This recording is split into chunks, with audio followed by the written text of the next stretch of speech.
Hi friends, welcome back to our channel. ముందుగా అయితే అందరికి నమస్కారం అండి. పింఛన్లకు సంబంధించి ఒక తాజా సమాచారం అయితే రావడం జరిగిందండి. ఆంధ్రప్రదేశ్ రాష్ట్ర వ్యాప్తంగా ఎవరైతే పింఛన్లకు సంబంధించి అప్పీల్ చేసుకొని ఉన్నారో వారికి ప్రభుత్వం మరొక నోటీస్ అయితే జారీ చేయబోతుంది.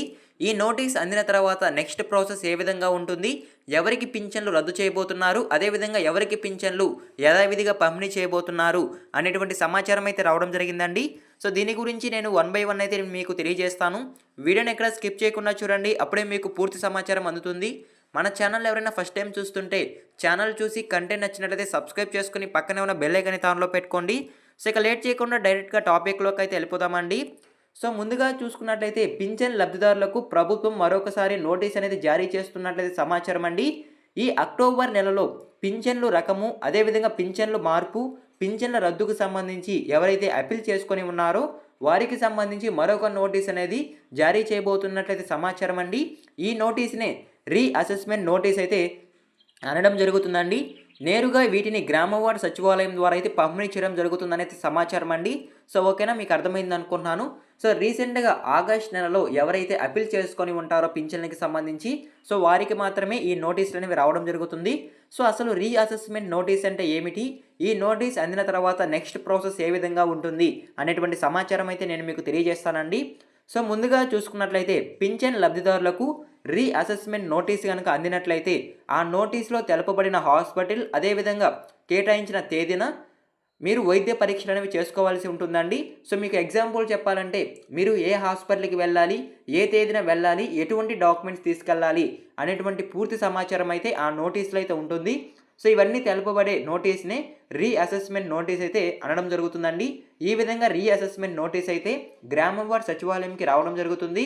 ఎవరైతే అప్పీల్ చేసుకొని ఉంటారో సో వారు వెళ్ళి ఈ రీఅసెస్మెంట్ నోటీస్ అయితే తీసుకోవచ్చండి.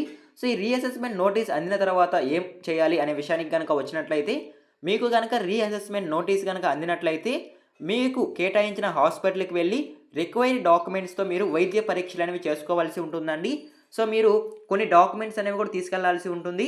సో మీరు కొత్త సదరం సర్టిఫికేట్, అదేవిధంగా పాత సదరం సర్టిఫికేట్, అదేవిధంగా మీ వైకల్యానికి సంబంధించి మీరు ఇంకా ఎక్కడైనా సరే హాస్పిటల్లో చికిత్స పొందుతూ ఉంటే ఆ చికిత్స పొందుతున్నటువంటి డాక్యుమెంట్ ఏదైనా ఉంటే మీరు తీసుకెళ్లాల్సి ఉంటుంది. సో ఇవన్నీ తీసుకువెళ్ళిన తర్వాత మళ్ళీ మీకు వైద్య పరీక్షలు అనేవి చేయడం జరుగుతుందండి. ఈ వైద్య పరీక్షలు చేసిన అనంతరం మీకు 15 రోజుల వ్యవధిలో లేదా 20 రోజుల వ్యవధిలో కొత్త సదరం సర్టిఫికేట్ అనేది రావడం జరుగుతుంది. ఈ కొత్త సదరం సర్టిఫికేట్ని బేస్ చేసుకొని ఆంధ్రప్రదేశ్ రాష్ట్ర వ్యాప్తంగా మీకు పింఛన్లు అనేవి పంపిణీ చేయడం జరుగుతుందండి. ఒకవేళ కొత్త సదరం సర్టిఫికేట్లో 40% కంటే తక్కువ వైకల్యం కనుక వచ్చినట్లయితే పర్సంటేజ్ మీకు పింఛన్ అమౌంట్ అనేది రద్దు చేయడం జరుగుతుందండి. ఇంకా మీకు పింఛన్ అనేది పంపిణీ చేయరు. ఒకవేళ 40% కంటే ఎక్కువ కనుక వైకల్యం కనుక వచ్చినట్లయితే పర్సంటేజ్ మీకు ఖచ్చితంగా ఆంధ్రప్రదేశ్ రాష్ట్ర వ్యాప్తంగా పింఛన్ అమౌంట్ అనేది పంపిణీ చేయడం జరుగుతుందండి యథావిధిగా అయితే. సో ఓకేనా, మీకు అర్థమైంది అనుకుంటున్నాను. సో అదేవిధంగా నెక్స్ట్ చూసుకున్నట్లయితే ఆంధ్రప్రదేశ్ రాష్ట్ర వ్యాప్తంగా ఎవరైతే పింఛన్లకి సంబంధించి అప్పీల్ చేసుకొని ఉంటారో సో వారి యొక్క వెరిఫికేషన్ పూర్తయ్యేంత వరకు, కొత్త సదరం సర్టిఫికేట్ జారీ అయ్యేంత వరకు ఎట్టి పరిస్థితుల్లో పింఛన్లు అనేవి నిలుపుదల చేయమని కొండపల్లి శ్రీనివాస్ గారు అయితే తెలియజేయడం జరిగిందండి. వారికి యథావిధిగా పింఛన్లు పంపిణీ చేయడం జరుగుతుందని అయితే ఆయన అయితే తెలియజేయడం జరిగింది. సో ఓకేనా, మీకు అర్థమైంది అనుకుంటున్నాను. సో ఇప్పుడు మీకు రీఅసెస్మెంట్ నోటీస్ అందిన తర్వాత మీరు వైద్య పరీక్షలు చేయించుకున్న అనంతరం మీకు కొత్త సదరం సర్టిఫికేట్ జారీ అయ్యేంత వరకు ఆంధ్రప్రదేశ్ రాష్ట్ర వ్యాప్తంగా మీకు యథావిధిగా పింఛన్లు అనేవి పంపిణీ చేయడం జరుగుతుందండి. సో ఓకేనా, మీకు అర్థమైంది అనుకుంటున్నాను. సో ఈ వెరిఫికేషన్ అంతా ఈ నెలలోనే పూర్తి చేస్తామని అయితే మంత్రి గారు అయితే తెలియజేయడం జరిగిందండి.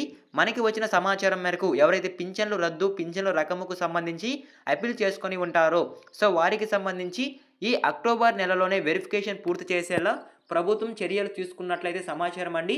సో ఈ వెరిఫికేషన్ పూర్తయిన తర్వాత నవంబర్ నెల నుంచి ఎవరికి పింఛన్లు రద్దు చేయాలి, ఎవరికి పింఛన్లు యథావిధిగా పంపిణీ చేయాలి అనేటువంటి సమాచారం అయితే రావడం జరుగుతుంది.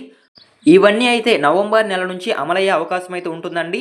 కొత్త సదరం సర్టిఫికేట్ని బేస్ చేసుకొని నవంబర్ నెల నుంచి మీకు పింఛన్ అమౌంట్ అనేది పంపిణీ చేయడం జరుగుతుందండి ప్రభుత్వం అయితే.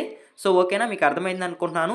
సో ఇదేనండి పింఛన్లకి సంబంధించి వచ్చిన తాజా సమాచారం అయితే నేను మీకు వన్ బై వన్ అయితే తెలియజేయడం జరిగిందండి. సో ఈ వీడియో మీకు నచ్చినట్లయితే లైక్ చేయండి. అదేవిధంగా మన ఛానల్ ఎవరైనా కొత్తగా చూస్తుంటే సబ్స్క్రైబ్ చేసుకుని పక్కనే ఉన్న బెల్ ఐకాన్ అయితే ఆన్లో పెట్టుకోండి. సో ఇక లేట్ చేయకుండా మరొక ఇంట్రెస్టింగ్ వీడియోతో మీ ముందుకు వస్తాను. అంతవరకు జై హింద్.